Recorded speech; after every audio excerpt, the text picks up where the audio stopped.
My name is Rosa Johnson. I'm 58 years old. Right now, I'm sitting in a cheap motel room with $30 in my pocket. That's all I have left. By tomorrow, I'll be out on the street. But before that happens, I need to tell you a story. My story. And it will change the way you think about love, family, and greed.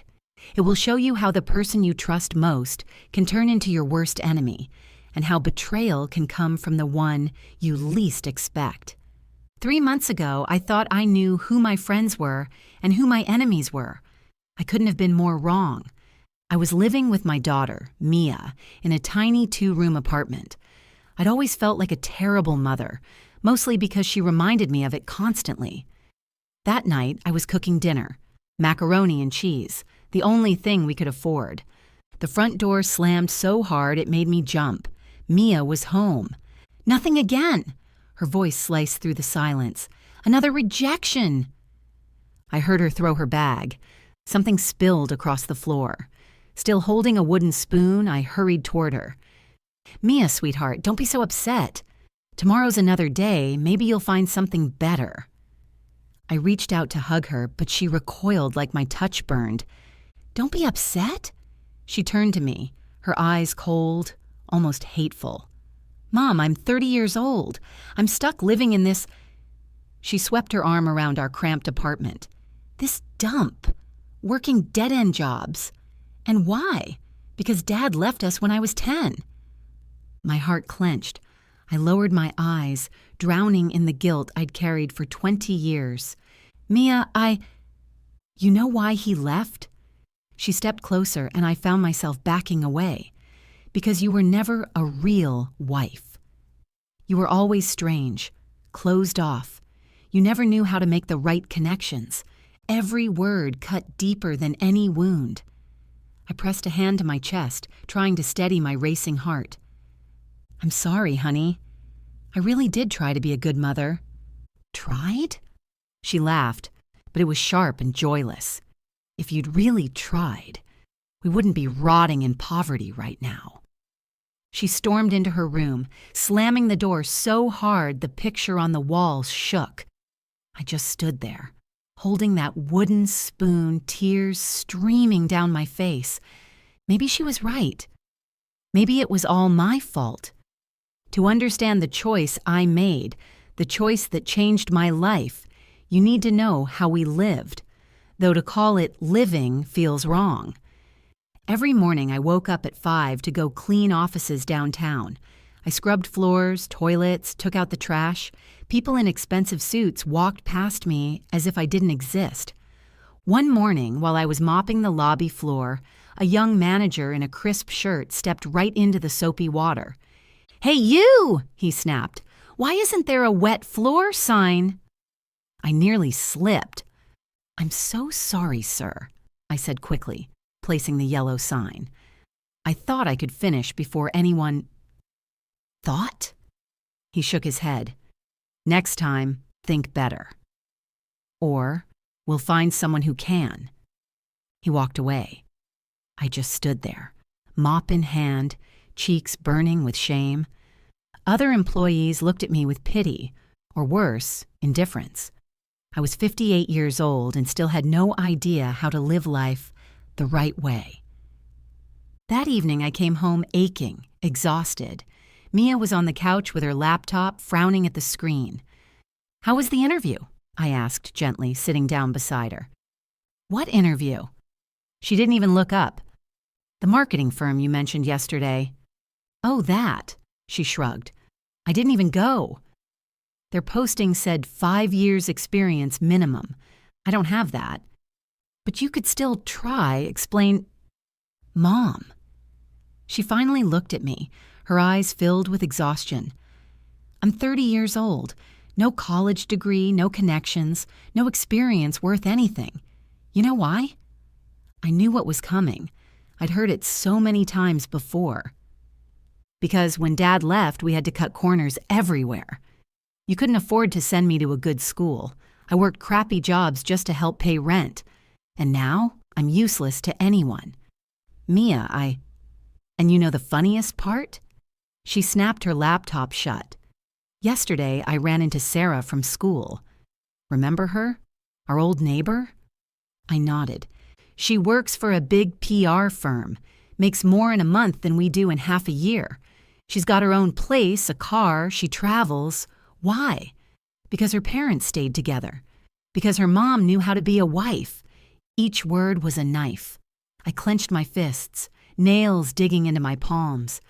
I'm sorry, I whispered. I truly didn't know how to do better. Didn't know? Mia stood and paced the room. Dad didn't just leave for no reason. He tried talking to you. He told you what he needed. But you just stayed silent, agreed with everything, and never changed. She was right. I remembered those last months of my marriage. Robert had begged me to open up, to connect with his colleagues' wives, to be social. But I was always afraid. I never felt interesting enough, smart enough, pretty enough. He wanted a partner who could help his career, Mia went on. And you? You hid at home like a scared little mouse. I was afraid, I admitted. Afraid they were all better than me. Afraid. She stopped and glared at me with something close to disgust. And because of your fear, I'm stuck in this dump. Just then, the doorbell rang. We froze. Who could that be? I whispered. Mia opened the door. A middle-aged man in a cheap suit stood there. Mrs. Johnson? I'm from the property management office. We need to discuss your overdue rent. My stomach twisted. We were behind by 2 months. If the balance isn't paid within a week, we'll have to begin eviction proceedings. When he left, silence filled the room. Mia stared at the floor. I stared out the window. How much do we need? She asked quietly. $2,400, I whispered back. $2,400, Mia repeated, then let out a bitter laugh. We've got maybe $200. You know what, Mom? If we end up on the street, that's it for me. I'm done taking responsibility for your failures. She disappeared into her room and locked the door. I stayed in the kitchen, wondering where everything had gone so wrong and why, at 58, I still hadn't figured out how to live life the right way. The next day, coming home from work, I noticed someone moving into the apartment across the hall. Movers carried in boxes and furniture. I tried to slip by unnoticed. Meeting new people always made me uneasy. But as I climbed the stairs, a box tipped over right in front of me. Books spilled everywhere. "Oh no, I'm so sorry," a woman's voice exclaimed. I turned and saw a woman in her mid-40s. She was simply dressed but neat, with a warmth in her eyes I hadn't seen in years. "It's fine," I said, kneeling to gather the books. "Family Psychology. Understanding Your Teenager."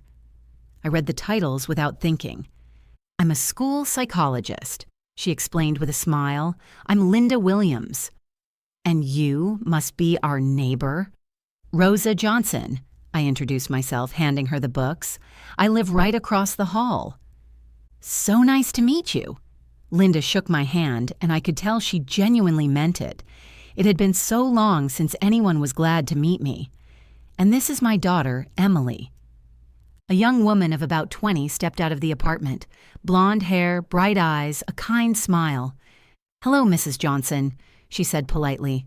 "Mom, maybe we should invite her in for tea." "I just made some." "Wonderful idea." Linda looked at me with hopeful eyes. "That is, if you have time." I almost refused. Mia would be waiting at home, most likely brooding again. But there was something so warm about these two that I found myself nodding. Their apartment was identical to ours in layout, but it felt like a completely different world. Even with unpacked boxes scattered around, the space radiated love and comfort. "We just moved here from a small town in Iowa," Linda explained as she poured tea.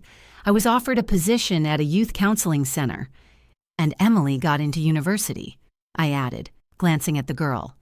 "Yes," Emily's eyes sparkled. "Columbia University, International Relations. It's been my dream since I was little." "That's incredible," I said, genuinely impressed. "So prestigious." Emily has always been a star student, Linda said proudly, patting her daughter's shoulder. I couldn't be prouder. I watched them together and felt something stir inside me. Was it envy? Not exactly. More like longing. When had I last felt proud of Mia? When was the last time we'd simply sat together over tea and talked peacefully?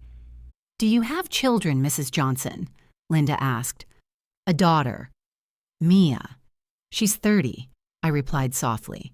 She's looking for work. Oh, I understand.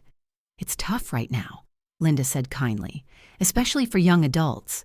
Sometimes they feel like the whole world is against them. Mia blames me for the way her life turned out, I admitted, surprising myself. She says it's all because of my divorce. Emily and Linda exchanged a glance. You know, Mrs. Johnson, Emily said gently, sometimes it's easier to blame someone else than to take responsibility.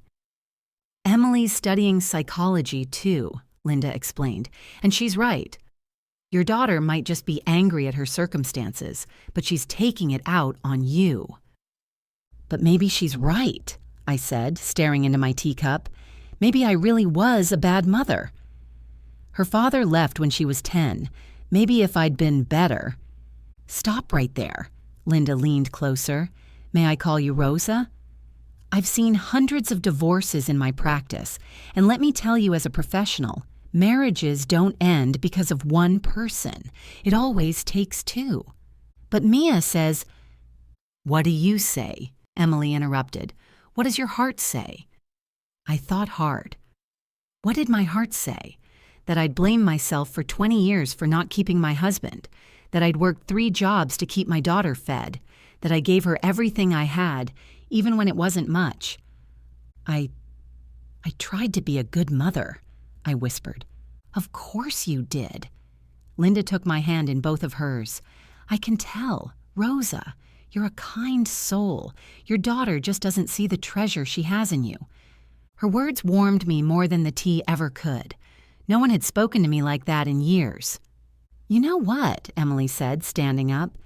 We're neighbors now. If you ever feel down or just want to talk, knock on our door. Right, Mom? Of course, Linda smiled. That's what neighbors are for. We take care of each other. When I left their apartment, my heart felt lighter than it had in months.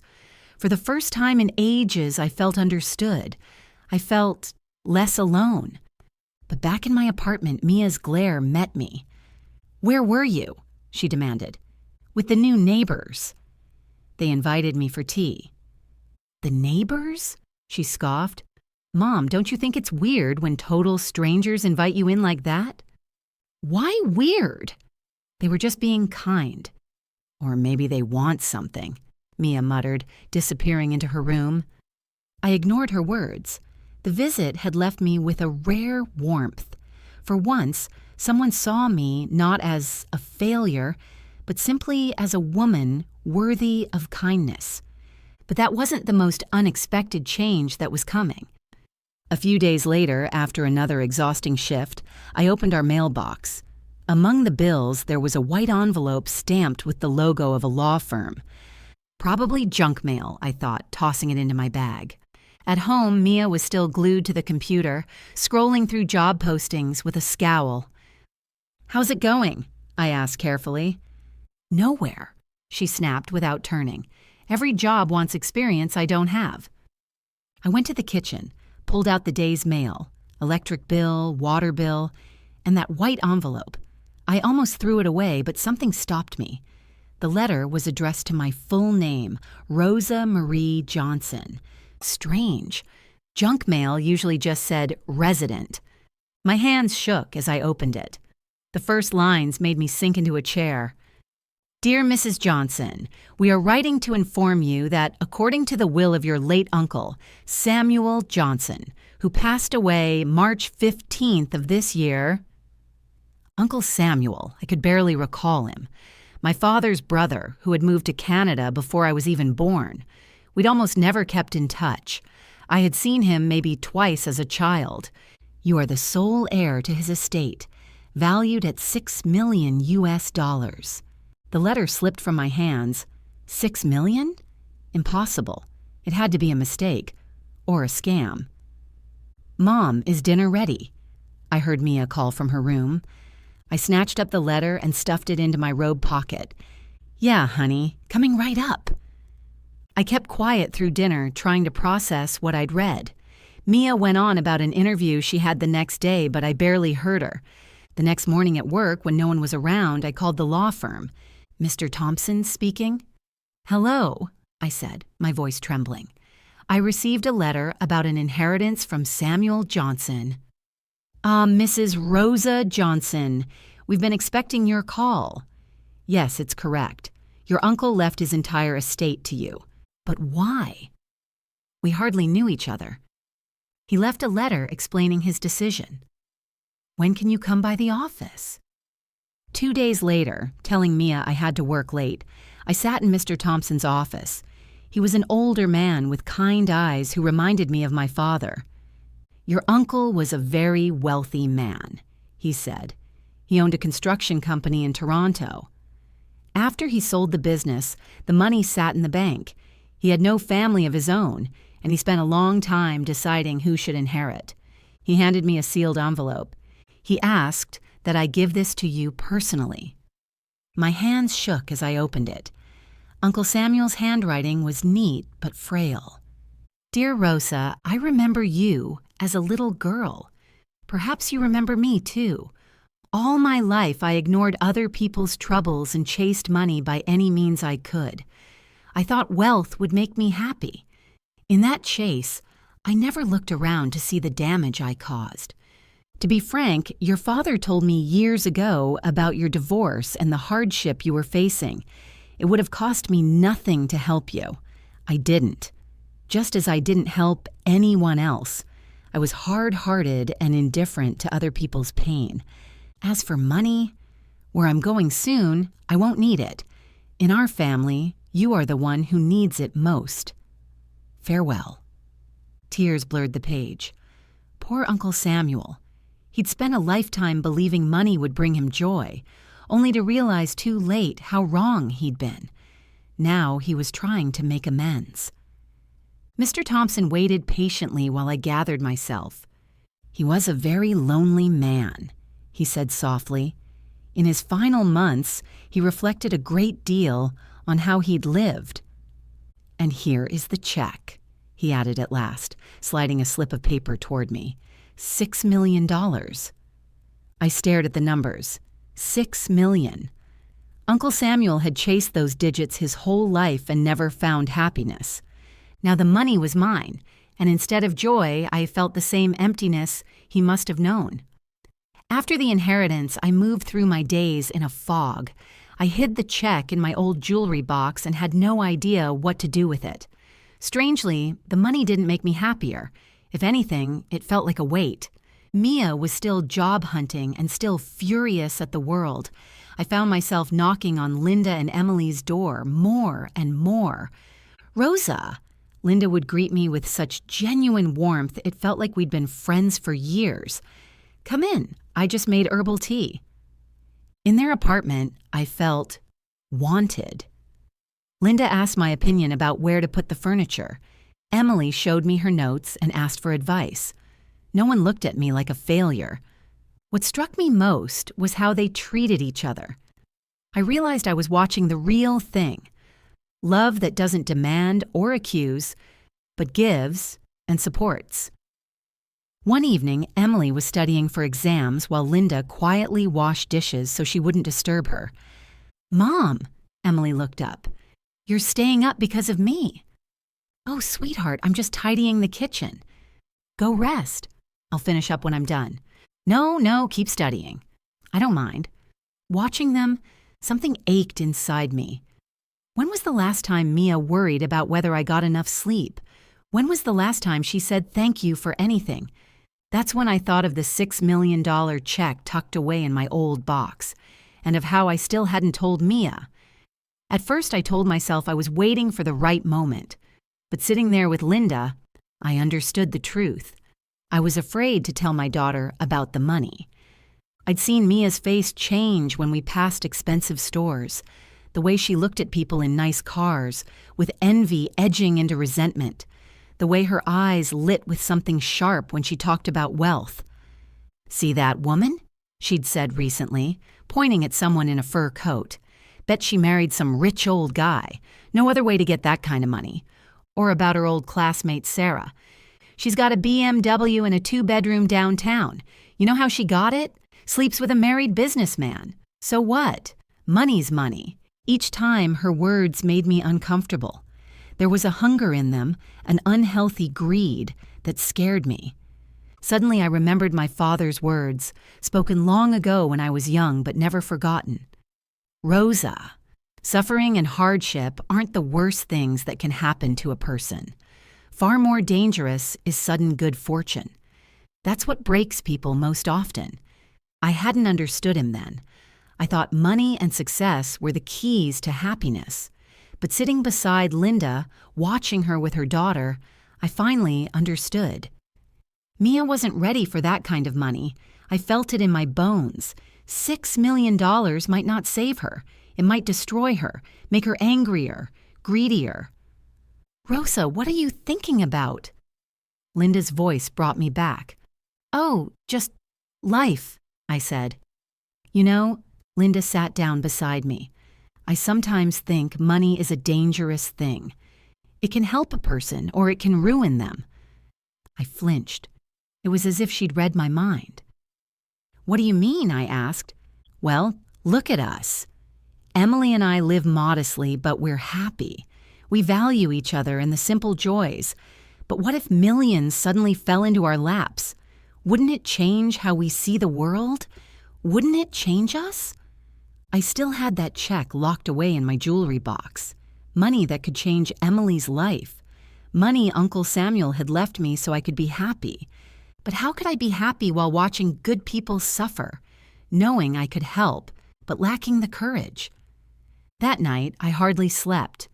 I kept thinking about Emily and Linda and about how real happiness probably isn't in having money, but in using it well. Ever since I'd seen Emily cry over her tuition, I'd lain awake at night, staring at the ceiling, thinking about that check. I had the power to help this wonderful girl, but I still hadn't told Mia about the inheritance. Maybe I was wrong. Maybe money really could change my daughter for the better. Maybe if she had financial security, she'd be kinder, more at peace. The next day, I decided to try again. Maybe if I told her the truth, we could decide together how best to use the money. Maybe she'd even agree to help Emily. I made her favorite dinner, spaghetti with tomato sauce, just like when she was a child. I set the table, lit a candle, tried to create a warm atmosphere for the conversation I'd been avoiding. At 6:30, I heard her footsteps on the stairs. My heart pounded. Tonight, I would tell her everything. About Uncle Samuel, about the $6 million, about how our lives could change. The door opened. Mia walked in, shoulders slumped, face dark. Another bad day. "Mia, sweetheart," I said gently, "I made your favorite." "Favorite? Give me a break." She tossed her bag to the floor. "I'm not in the mood for family dinners." "What happened?" I asked, moving closer. She recoiled. "What happened?" "The usual. I had an interview at an ad agency. Perfect job, creative department, great salary. And you know what they told me?" I shook my head. "That I don't have the right look for their clients." Her voice shook with anger. "Do you get it? I'm not good enough because I don't have designer clothes, a fancy purse, or a perfect manicure." "Mia, but don't tell me looks don't matter," she snapped, spinning toward me. "In this world, everything depends on how you look, how much money you have, where you live. And we live in this dump. I wear thrift store clothes, and it's all thanks to you." That familiar ache twisted in my chest. Maybe this was the moment to finally tell her the truth. "Mia, listen. I need to talk to you about something important." "About what?" She walked into the kitchen and stopped at the sight of the table set with a candle. "What is this? A romantic dinner? Mom, I'm not 5. Just sit down, please. I need to tell you something." No, you listen to me first. She dropped into a chair and stared at me with cold disdain. You know what I realized today? I'm wasting my time trying to get a job here. I need to leave. New York, Los Angeles, somewhere real. Somewhere I'll actually have a chance. But honey, how? We don't even have... I'll find a way. She slammed her fist on the table, making the candle flicker. I'll borrow, I'll beg, I'll do whatever it takes, but I'm not rotting here any longer. I looked at her face twisted with rage, at her eyes burning with something frighteningly close to greed. She wasn't talking about dreams or ambition, only money. Mia, maybe if we? She let out a bitter laugh. There is no we, Mom. There's you, with your failures and hang-ups, and me trying to crawl out of the hole you dragged us into. Her words cut deeper than knives, but I tried one last time. Sweetheart, if we suddenly had money... And where would that come from? She sneered. Did you win the lottery? Rob a bank? I opened my mouth to tell her the truth, but she barreled on. You know what, Mom? I've decided. The moment I scrape together enough money to leave, I'm gone. I'll start over, a real life. And in that life, there's no place for losers. Mia, especially losers who've been dragging me down for 30 years. She stormed into her room and locked the door. I sat alone at the candle-lit table, watching the flame gutter out while the spaghetti went cold, the sauce congealing on the plates. I hadn't told her about the inheritance, and now I knew I'd been right. Money wouldn't have made Mia better. It would only have magnified the darkness already inside her. My daughter said there was no place for losers in her new life. That meant no place for me. She was willing to abandon me for money she didn't even have. What would she do if millions were suddenly hers? That night, I understood completely. Telling Mia about the inheritance wouldn't save her. It would destroy her. I didn't sleep. I just lay there, her words echoing in my head. Especially losers who've been dragging me down for 30 years. 30 years. Her whole life, I'd been her burden. Her whole life, she'd dreamed of cutting me loose. In the morning, I went to the jewelry box. I took out the $6 million check and stared at the numbers. Uncle Samuel had wanted that money to make me happy. But could it really? I pictured last night. If I had told Mia, the way her face would have changed, how suddenly she'd turn sweet, apologetic. Mom, forgive me. I love you so much, she'd say. But in her eyes, there wouldn't be love, only dollar signs. And then what? She'd take the money, start her new life, rich, glamorous, successful. But would she be happy? Or would she become like Uncle Samuel, wealthy but bitter and utterly alone? I thought of his letter, how he admitted he'd been hard-hearted and indifferent to other people's pain. Mia was already like that. Money would only sharpen it. No, giving her the inheritance would mean losing her forever, turning her into someone cold and greedy beyond saving. And me? I didn't need it. I'd lived 58 years without millions. I could live the rest the same way. Money wouldn't make me younger. It wouldn't bring back my husband. It wouldn't make my daughter love me. I didn't even think about keeping some of it for myself. A nicer apartment, pretty clothes, a vacation. It all seemed meaningless. Deep down, I knew happiness wasn't in money. And then I thought of Linda and Emily, how they clung to each other when the acceptance letter came. Linda's tears when she realized she couldn't afford tuition. Emily's quiet resolve to give up her dream for her mother's sake. These were the people who deserved the money, people who knew how to truly love, people who saw money not as the goal, but as a means. They would use an inheritance for education, for helping others, for doing good.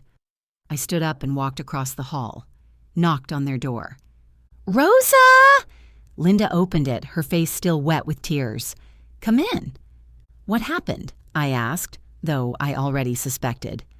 Emily officially turned down her spot at the university yesterday, Linda said, wiping her eyes with her sleeve. Today she's going to apply for a sales job. She says she'll save up for tuition, but we both know by the time she saves enough, it'll be too late. I looked at this woman who sacrificed everything for her daughter, at this girl who was ready to give up her dream for her mother's sake, and I knew, once and for all, what I had to do.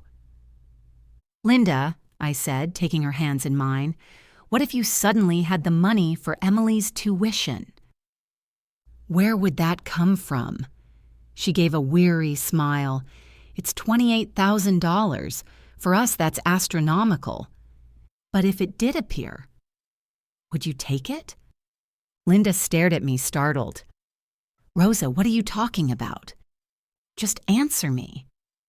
Would you accept the money if someone offered it out of kindness?" I don't know," she faltered. "Probably not. It wouldn't feel right. We can't accept such an expensive gift from strangers." And there it was, the difference between Mia and Linda. My daughter would have taken the money without a second thought. But this woman hesitated because she had a conscience. What if it wasn't a gift, but an inheritance? I pressed gently. From someone who wanted their money to go to good people. "Rosa, you're speaking strangely. We don't have any wealthy relatives." I took a deep breath. It was time to tell the truth. "Linda, there's something I need to share. A month ago, I inherited money from my uncle, $6 million. Linda's eyes widened. "What? Rosa, are you serious?" "Completely. And I want to transfer all of it to you and Emily." "But why?" Linda sank into a chair. "Rosa, that's a fortune. Why give it to us?" "Because you deserve it more than anyone. Because you know how to love. Because you'll use it for good, not greed." "And your daughter? Surely she's meant to inherit." I lowered my eyes. "My daughter? She's not ready for money like this. It would destroy her, the way it destroyed my uncle. But you, it would make you happy and help others too." Just then, Emily walked in, dressed for her new job. "Mom, I'm heading out." She stopped when she saw my face. "Aunt Rosa, what's going on?" Linda looked at me for permission. I nodded. "Emily, sit down. Your Aunt Rosa has something incredible to tell us." When Linda explained, Emily didn't believe it at first. Then she burst into tears and threw her arms around me. "Aunt Rosa, but it's your money. We can't take it." "You can, and you must," I said firmly. "That money belongs with kind hearts, and I don't know anyone kinder than you two." We talked until evening. I told them about Uncle Samuel's letter, how he'd spent his life chasing wealth and died alone. I explained why I couldn't give the inheritance to Mia and why I wanted it to go to them instead. "Tomorrow, I'll go to the notary," I said at last. "I'll transfer the entire inheritance. Every cent." "Rosa," Linda squeezed my hand, "but what about you? How will you live?" "The same way I always have. I'll keep working a few more years, then live on my pension. I don't need much," I paused. "Just one favor. Could you pay off my rent debt? It's $2,400. Maybe even cover a year ahead. That's all I ask." "Rosa," Emily cried, "you're giving us $6 million and all you want is your rent covered?" "No," Linda said firmly, shaking her head. "We'll take care of you. We'll cover every need you ever have. You'll be part of our family now. Right, Emily?" "Of course, Mom." Emily hugged me tightly. "Aunt Rosa, you'll live like a queen. We'll get you a beautiful apartment, and we'll look after you for the rest of your life." Emily wept, repeating that she couldn't accept such a gift. Linda's eyes were full of tears, too. But for me, there was only calm. For the first time in months, I knew with certainty I was doing the right thing. Uncle Samuel had wanted his money to go to a good person.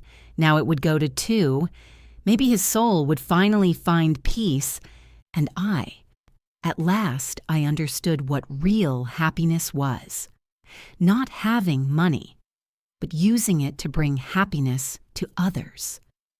What I couldn't imagine then, not even in my darkest nightmares, was what would happen next. Next day I went to the notary's office. Mr. Thompson looked at me in disbelief. "Mrs. Johnson, you want to transfer your entire inheritance to strangers?" He reread the papers I'd handed him. "Are you absolutely sure?" "I'm certain," I said firmly. "Linda Williams and her daughter Emily are the most deserving people I know." 2 hours later, it was done. $6 million legally belonged to Linda and Emily. All I had was a certificate confirming that the inheritance had been signed over. Walking home, I felt lighter, as if I'd finally set down a crushing weight. For the first time in months, I was at peace. I had done the right thing. The money was in the hands of people who truly deserved it. At home, Mia sat hunched over the computer, frowning as she typed. "How's it going?" I asked, as usual. "Looking at agencies that help people relocate to New York," she muttered without looking up. "They help with housing and jobs, but their fees cost money I don't have." I went into the kitchen and started dinner. My heart felt free. Mia could keep dreaming of moving and getting rich. The real wealth was now with people who knew how to value it. That evening, I wanted to visit Linda and Emily, to share their joy and hear about their plans. But when I knocked, no one answered. Strange. Maybe they'd gone to the university to handle tuition payments. The next day, their apartment was still dark and quiet. Probably sorting things out at the bank, I thought. A sum that large takes time. 2 more days passed. Mia kept obsessing about moving away. I kept working as usual, glancing sometimes at the empty door across the hall. On Friday evening, I came home from work to find Albert, the elderly concierge who'd worked in the building for years, waiting at the entrance. "Oh, Mrs. Johnson," he called. "Do you know why your neighbors suddenly moved out?" "Who moved out?" I asked, startled. "Linda Williams and her daughter." "From the apartment across from yours. Yesterday a truck came. They packed everything and left. Didn't even finish paying the rent through the month. Odd, they seemed like such decent people. My heart froze. Moved out? But how? We'd promised to keep in touch, that they'd look after me. Did they leave an address? A phone number?" My voice shook. "Nothing. Just said they were moving to another city. No details." Just then Mia came running up. Her face was crimson, her eyes wide and wild. Her hair was tangled, her breath ragged. "Mom!" she screamed, her voice cracking. $6 million! She clutched her head, pulling at her hair. "Mia, what happened?" "What happened?" She was laughing and crying at once. "I just found out my mother's a millionaire, and I've been applying for cashier jobs for $9 an hour." The world spun around me. The notary. She must have gone to Mr. Thompson. "I was at the notary's!" Mia shouted, flailing her arms like someone unhinged. "I went to set up a simple power of attorney." "And you know what Mr. Thompson said?" Albert stepped back, startled by her frenzy. He recognized my last name and asked if I was the daughter of Rosa Johnson, the woman who inherited $6 million a month ago. She screamed each word. "And then he told me you'd already signed it all over to the Williams family." Mia pointed a trembling finger at the door across the hall. "To them. To people you've known for a month." "Mia, let's talk about this at home." "At home?" She let out a hysterical laugh. "In our rat hole apartment? While you hand millions to strangers?" She turned on Albert, who stood in stunned silence.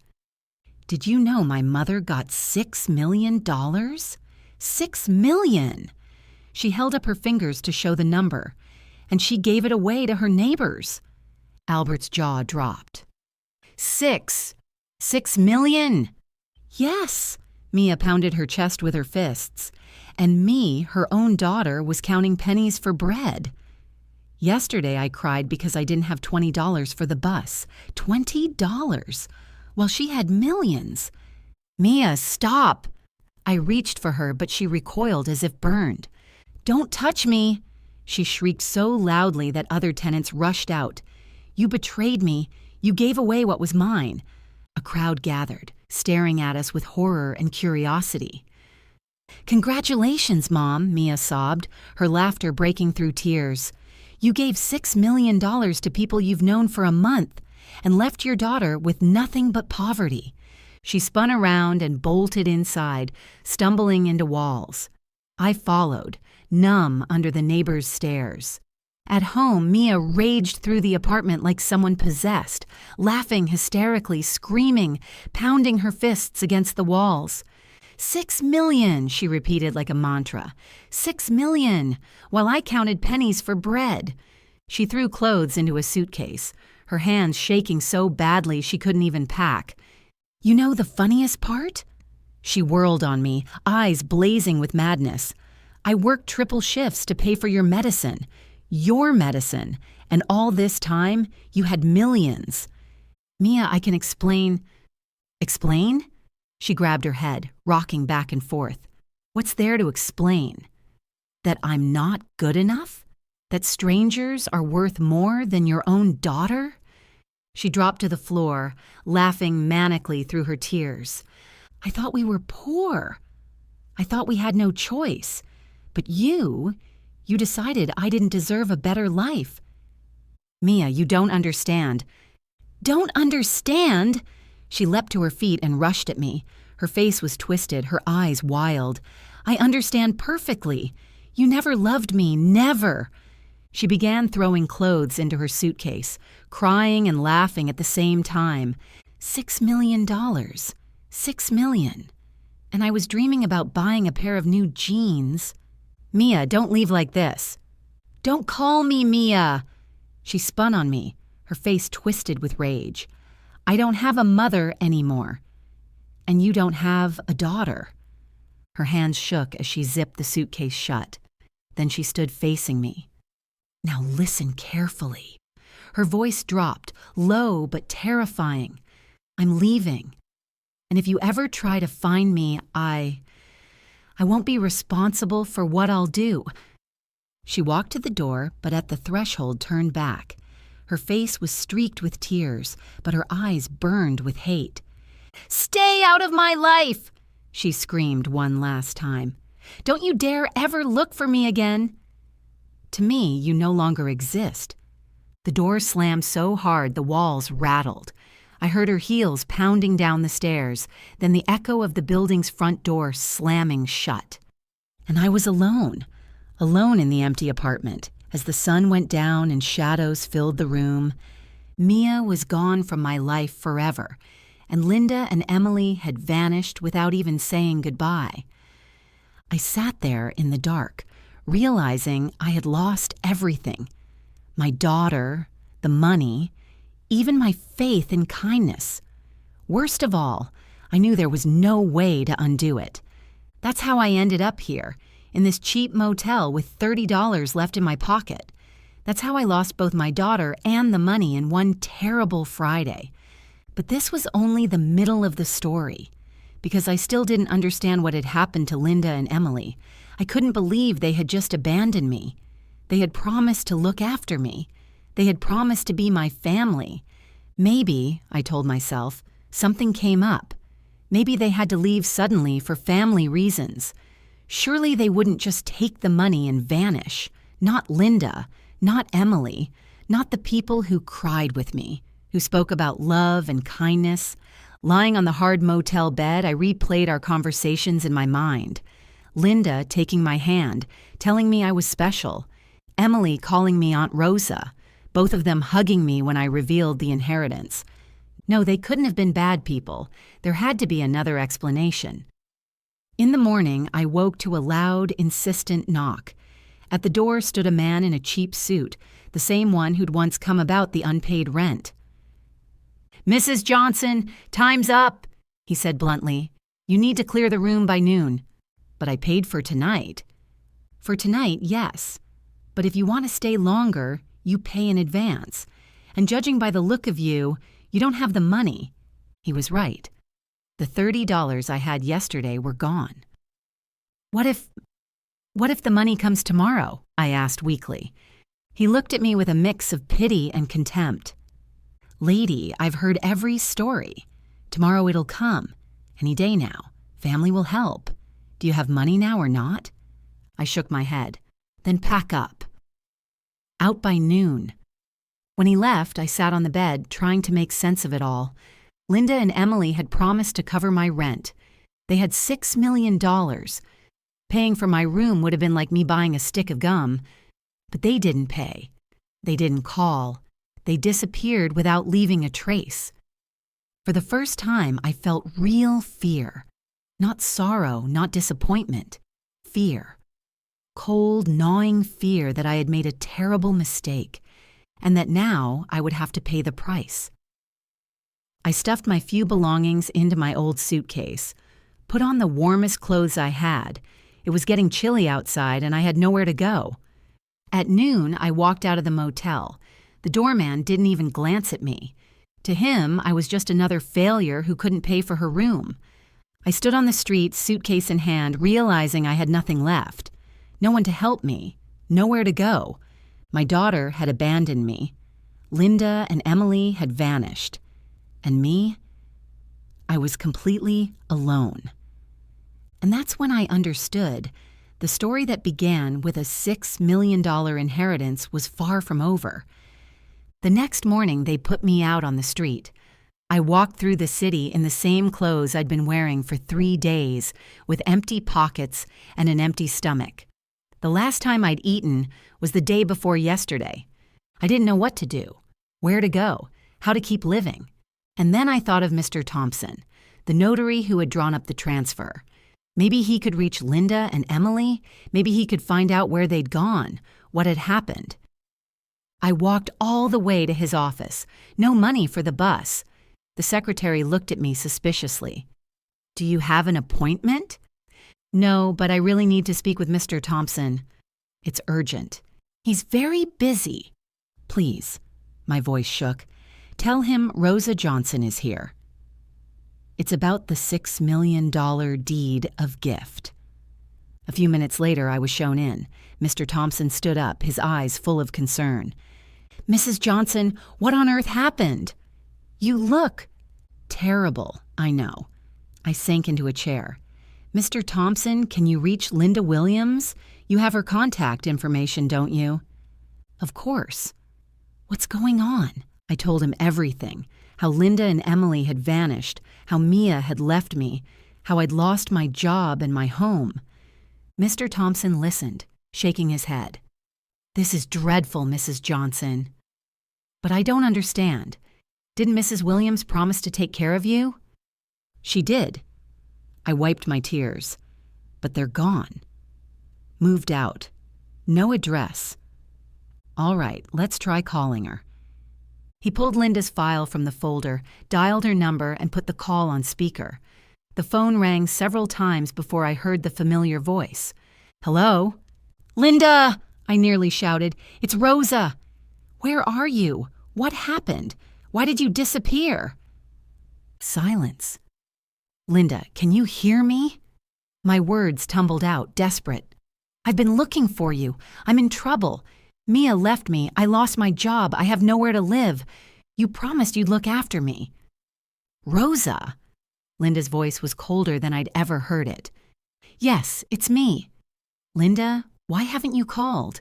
I thought we were family now." "Family?" There was a trace of mockery in her tone.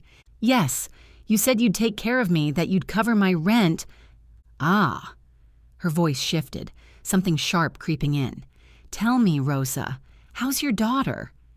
"Mia, she left me. She found out I gave you the money. She was furious. We fought." "You fought? So now she doesn't love you anymore?" "I don't know. Probably not. She said awful things." "I see." Linda's voice grew even colder. "So tell me, Rosa, what's different now?" "I don't understand." "You don't have money anymore, do you?" "Nothing left to give?" I didn't understand what she was implying. "No, I don't, but I do." The $6 million you handed over. Yes, but we agreed. Rosa. Her voice turned harsh, cynical. Apparently, people can only love you for money. And since you don't have any, why would I need you? The room spun. I couldn't believe what I was hearing. Linda, what are you saying? We were friends. Friends? She laughed. Rosa, we knew you for a month. 1 month. You gave us $6 million and expected us to babysit you for the rest of your life? But you promised. I promised a lot of things. People promise all kinds of things when they want money. Each word hit me like a slap. The woman I thought was a kind friend, the one I'd trusted with everything, was speaking to me like I was a beggar on the street. But what about Emily? Her university? What about her? She's doing just fine on your money. But then, all the things you said were lies? Linda chuckled again. Rosa, you're so naive. We told you exactly what you wanted to hear, about poverty, about dreams, about hardship, and you fell for it. I sat there holding the phone, feeling everything I believed in collapse, everything I'd sacrificed my daughter for. But why? I whispered. Why be so cruel? Cruel? She almost sounded amused. Rosa, you gave it to us willingly. We didn't force you. You wanted to play the saint, so you did. Don't complain about the consequences. Tears streamed down my face. Linda, I don't have anyone else. Not my problem. Good luck, Rosa, and don't call again. The line went dead. I sat in Mr. Thompson's office, sobbing from pain, humiliation, the realization that I had been conned, that I had been so stupid, so gullible. Mr. Thompson quietly handed me a box of tissues. I'm very sorry, Mrs. Johnson, he said gently, truly sorry. I wiped my face and looked at him. Mr. Thompson, is there any way to cancel the deed, to get the money back? He shook his head. I'm afraid not. The paperwork is airtight. The funds have been transferred. Legally, the money belongs to Mrs. Williams now. So there's nothing I can do? Nothing, he sighed. Unless they voluntarily return it, but from that phone call, they won't, I finished for him. I stood, thanked him, and walked out. The sun was shining.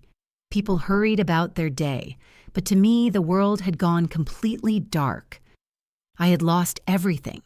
My daughter, the money, my illusions. Worst of all, I had lost my faith in human kindness. And maybe Mia had been right all along. People only care about money, and when the money's gone, so are they. A week passed after that awful phone call. I slept wherever I could, on park benches and stairwells and 24-hour diners until they kicked me out. I ate scraps from restaurant dumpsters. I had become one of those homeless women I used to pass on the street, averting my eyes, filthy, hungry, hopeless. That day I was sitting in the city library where it was warm and I could rest. In the corner of the reading room, a television played the news with the sound off, only captions scrolling across the bottom. I was trying to distract myself with an old book when my eyes wandered to the screen and froze. Familiar faces. Linda and Emily, in handcuffs being led to a police car. My heart pounded so hard I felt dizzy. I stumbled toward the television. The captions read, 2 women arrested for defrauding dozens of elderly victims. Excuse me, I whispered to the librarian. Could you turn the sound up? Please, it's important. This is a library. We need to keep quiet, she replied sternly. Please, my voice shook. This is personal. I'm begging you. She studied my face for a moment, then reluctantly raised the volume. The anchor's voice filled the room. Sandra McBride, 47, and her accomplice, Jessica Stone, 24, have been arrested on charges of large-scale fraud. The women operated under the false names Linda and Emily Williams. According to investigators, for the past 5 years they targeted elderly individuals, persuading them to sign over inheritances and life savings. Sandra McBride, Jessica Stone, their real names, even the names they gave me were lies. I pressed a hand over my mouth to stifle a scream. The scheme was carefully crafted. The anchor continued. The con artists studied their potential victims, gained their trust using fake identities, and posed as a perfect mother-daughter pair struggling financially. They pretended to be a caring single mom and her ambitious daughter who desperately needed money for college. On the screen, the same kind, gentle faces I had loved so deeply. Faces I trusted with everything. But now I knew. They belonged to Sandra McBride and Jessica Stone, professional criminals. Jessica Stone, who is not McBride's daughter, has a background in acting and specialized in playing the role of the bright, hopeful student. McBride herself is a career fraudster with a long criminal record. Stone wasn't even her daughter. She was an actress. Their tender, affectionate bond, the love I had envied, had been nothing but performance. Investigators estimate that at least 20 victims across several states lost over $50 million in total. 20 victims, $50 million. I was just one of many. The pair were caught under unusual circumstances. One of their most recent victims signed over an inheritance from a deceased relative, but it turned out the estate came with not only assets, but also massive debts. My Uncle Samuel, his debts had exposed them. When creditors attempted to collect from the new account holders, they discovered millions of dollars suddenly deposited into accounts belonging to unemployed Sandra McBride. The IRS flagged the suspicious transactions. Each word tore something inside me. During the search, investigators recovered forged documents, detailed floor plans of victims' homes, dossiers on lonely elderly individuals, and even written scripts for their scams. Scripts. They'd had literal scripts for how to manipulate me. Then the camera cut to a lead investigator. These women are trained manipulators. They targeted people who were isolated, often with strained family relationships. They identified emotional weak spots, then exploited them. They used different names in every city. "Excuse me, you're disturbing the other patrons," the librarian approached. "I need to turn the sound off now." "Please, just a little longer," I begged, unable to look away from the screen. The report continued. The con artists usually rented apartments near their targets, engineered chance encounters, and slowly built trust.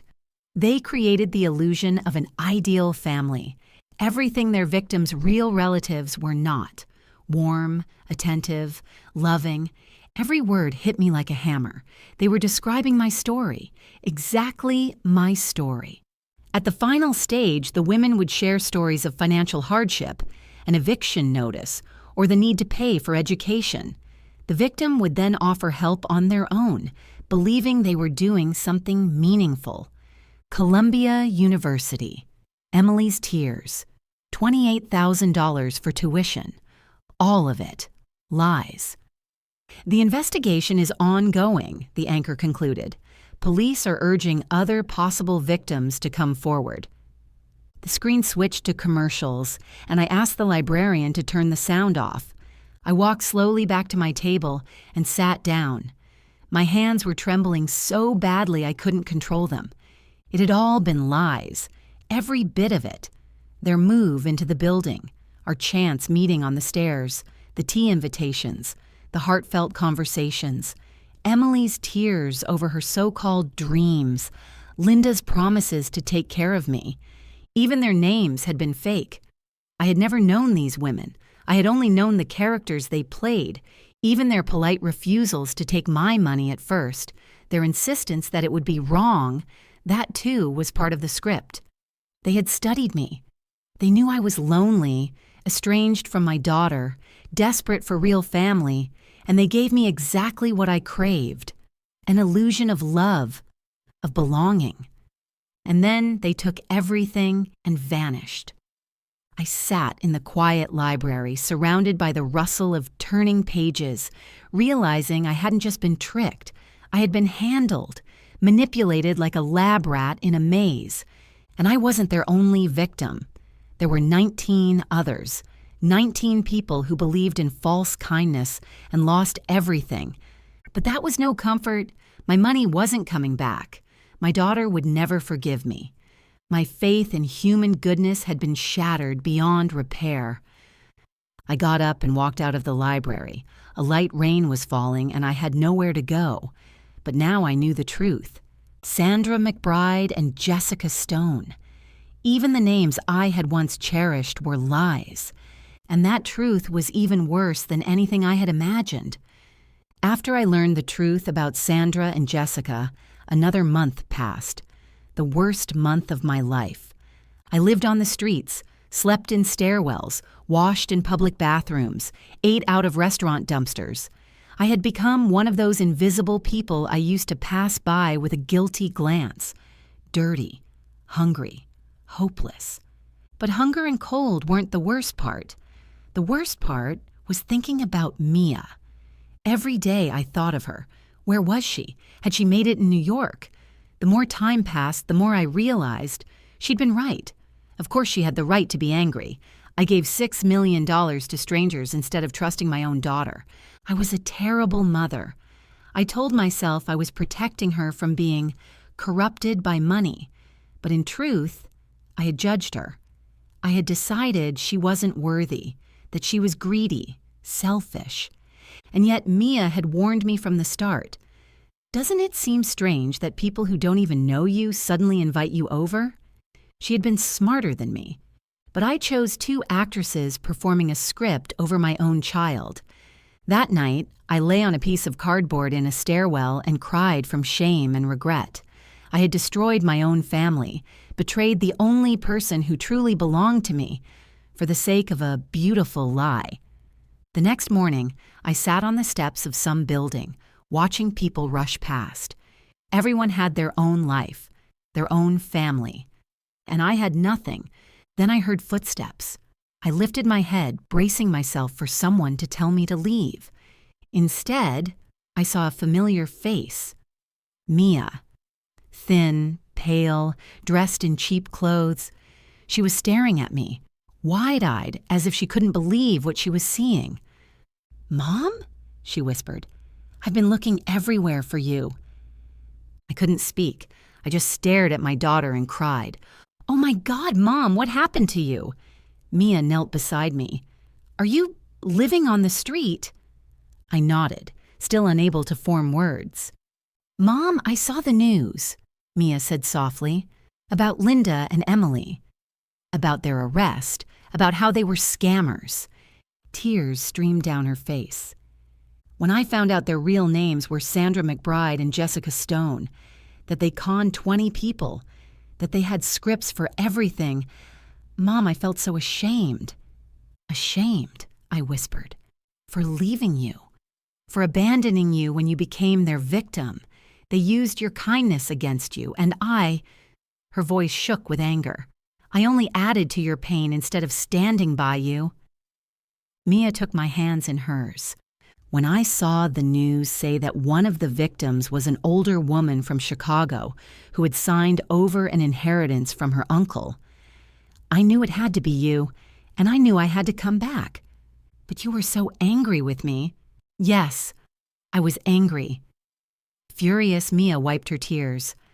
"But then I understood what really happened. You didn't betray me, Mom.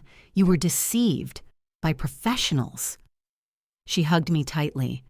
"I've been searching for you for 3 weeks, checking every place you might be, asking in hospitals, police stations, shelters. I was terrified it was too late. Mia," I stroked her hair, "forgive me. Forgive me for not trusting you with that money. No, Mom. Forgive me for walking away when you needed me most." She pulled back and looked into my eyes. "I realized your mistake wasn't cruelty. It was too much kindness, too much trust. You've always given everything to others, even to me. When I said the cruelest things, you never fought back. I thought I was protecting you from money. Maybe you were right. Maybe it would have changed me in all the wrong ways Mia helped me to my feet. But you know what I've realized these past months? Money isn't what matters. What matters is having people who love you. She picked up my battered suitcase. I've got a small apartment. Nothing fancy, but it's warm. And a job, it's not great, but it's enough for the two of us. Come home with me, Mom. We'll start over. Together. As we walked down the street, I couldn't believe it was real. My daughter had come back for me. She had searched for me. She had forgiven me. Mom, Mia said as we boarded the bus, I want you to know something. I'm proud you're my mother. You're kind, honest, selfless. Yes, sometimes too trusting. But it's better to be too kind than too cruel. I looked out the bus window at the city passing by and thought about the $6 million I had lost. But in exchange, I had gained something worth infinitely more. I had gained my daughter's forgiveness. And I finally understood that true wealth isn't measured in bank accounts. It's found in the people who love you no matter what, and who come to find you when you need them most, even after you've made the biggest mistakes of your life.